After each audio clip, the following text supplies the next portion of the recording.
আমরা মানুষ হিসেবে নিজের জীবনটাকে পরিপাটি করে গুছাতে চাই, নিজের মন মতো করে গড়তে চাই, কিন্তু আসলে উত্তম পরিকল্পনাকারী একমাত্র বিধাতা।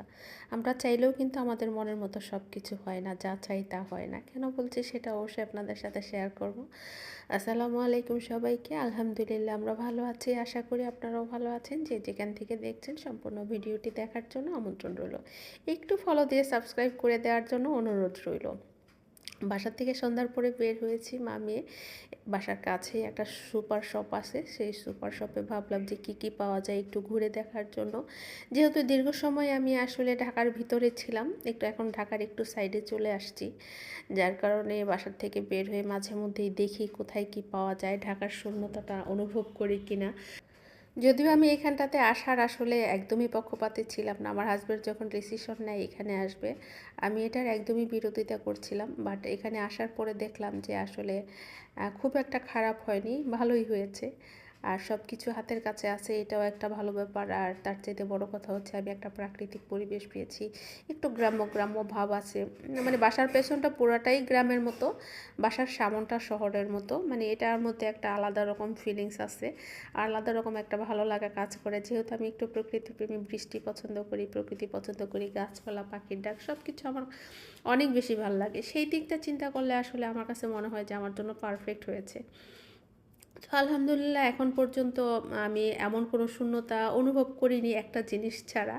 সেটা হচ্ছে আমি যেহেতু দীর্ঘদিন বাসাবোতে ছিলাম, তো বাসাবো থেকে সচরাচর কোনো কিছু টুকিটাকি কেনাকাটার জন্য প্রয়োজন হলে কিন্তু আমি তালতলা মার্কেটে যেতাম। আর তালতলা মার্কেটে আমার খুব পছন্দের একটা ফুচকার দোকান ছিল, যেখানটাতে তালতলায় যখনই যেতাম আমরা মা মেয়ে সেই ফুচকা খেতাম, চটপটি খেতাম, লাচ্ছি খেতাম। ওদের দোকানের খাবারটা খুব ভালো ছিল। তবে এখানে এসে যে যা চটপটিটা পেয়েছি আসলে ওইটার মতো টেস্ট হচ্ছে না। আর শুধু এইটুকুই অনুভব করেছি এই পর্যন্ত। এছাড়া আলহামদুলিল্লাহ সব কিছুই ওইখানকার মতো পেয়েছি। বাসার সামনে একটা বেকারি ছিল, সেই বেকারির খাবারটাও বেশ ভালো ছিল। তো এখানে এসেও একটা বেকারি পেয়েছি, এই বেকারির খাবারটাও আলহামদুলিল্লাহ যথেষ্ট ভালো। এছাড়া বাজার টাজার সব কিছু তো অনেক সুবিধা আছে। আর যে কথা বলছিলাম আসলে যে নিয়তি আসলে আমাদেরকে কোথা থেকে কোথায় নিয়ে যায়, মানে আমরা যা চাই সবসময় তা হয় না। অ্যাকচুয়ালি সত্যি কথা বলতে 6 মাস আগেও আমি জানতাম না যে আমি এখানে আসতেছি, মানে আমার বাসা চেঞ্জ করে আমরা এই এলাকাতে আসতেছি। মূলত 3 বেড নেওয়ার জন্য বাসা খুঁজতেছিলাম।